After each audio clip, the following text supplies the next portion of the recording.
Hey guys, it's Khalif, that guy's Kenny Wallet, and this is, I think, like week 4 or something like that of trying to document our efforts to lose 250 pounds. My wife, Sherrian, is not here, of course. She won't be for the next few weeks because she had surgery and she's trying to recover from that. So, let me give you a little update on that first. She's moving around better. And when I say better, I just mean this just takes less effort to get out of the bed and get in the bed. She's not like running or anything like that, or even walking normally. She's not even walking gingerly. I mean, she's walking like she just had surgery. Um, she has this coughing that's really, really, really painful.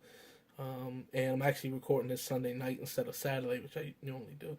So she actually has a fever right now. So we have to figure out what's going on with that. So I'm not going to say anything more about that because we don't know, and I don't want anyone speculating and getting anyone worried. So she is coughing a lot, and with any type of surgery where they're cutting into you, especially into your abdomen, you're going to have a lot of issues as far as a lot of pain or with anything that you do, especially coughing or sneezing or stretching or turning or anything like that. So all of that stuff is difficult for her. 2 months recovery is understandable. It's easy to see why it's going to be 2 months before she can start doing normal things, and it's going to take longer than that before she is normal herself. But there's been a blessing that come with it. People have really been helping out. There's been a lot of people on YouTube, on Instagram, Facebook, our friends, our church family, our family have all been praying and been very encouraging. Um, they've People have also been making meals for us, and that's been very helpful as well because Sherrian was the one who made more of the meals, and it's not as easy as just saying, okay, now I can make the meals. A lot of my time when I'm here, I have to be with her and trying to just take care of her. And then, of course, I have less time to do other things that I'm trying to take care of in the home. So it just means I'm spread very thin. And so creating a whole bunch of meals for the household every day would be extremely difficult right now. So for us to not have to eat out at every meal or buy a bunch of pre-made things from the grocery store. We still have a few things like the steamable vegetables and things like that that are just easy bags of salad, things that don't take a whole lot of prep time. Um, those things help, but people who have made meals for us have been helpful as well. People have sent flowers. People have sent gift cards to restaurants.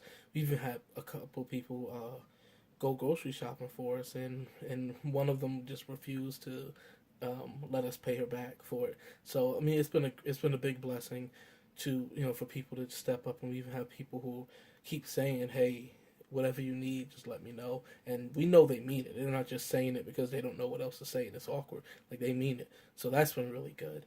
One thing that's been good is I'm really getting into the swing of organizing our meals. So people bring things over. If they bring things in bulk, I'm breaking them down into regular meals.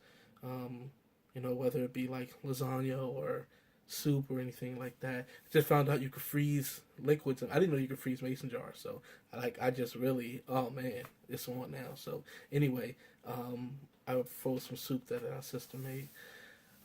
So yeah, so that's been good. So once we get back into the swing of things, then I'll be, I think part of our meal prep will even be that cooking in bulk and freezing things. We always wanted to do that. This has been hard for me to even to figure out how, because I don't know. I just had this picture in my head of when you freeze something, you get a bunch of freezer burn, or you freeze something and you get added liquid when you try to thaw it out. And so, but yeah, but doing it like this has been pretty good.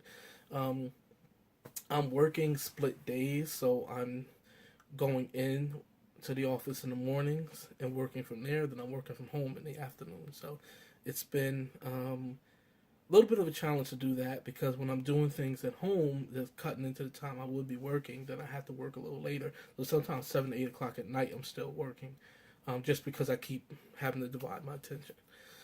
But I'm still trying to be active. If you follow me on Instagram, you'll see that I'm still hitting my steps goals for most days, and there's some like I told you before about the mobility exercises, trying to do all that stuff. So overall, it's been a lot. It's been draining. I'm exhausted, but one thing I'll say, we're going to talk about full in another video, probably talk about together, is just how things like this help to bring us together.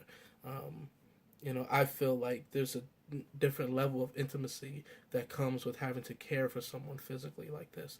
Um, and she had to do it for me. I've had to do it for her other times, and doing it now, and there's a different level of intimacy that comes each time we do. So it's really been a blessing. I just want to see her better. I want to see her out of pain. So we may be talking more about some of the other things we're dealing with. With that, it really depends on what she's comfortable with saying. But for me, that's really it. Just thank you for continuing for praying for us, and even watching our videos and sharing them and being encouraging. And hopefully 2018, this year, we take back our health. All right, guys. Hope you're doing well.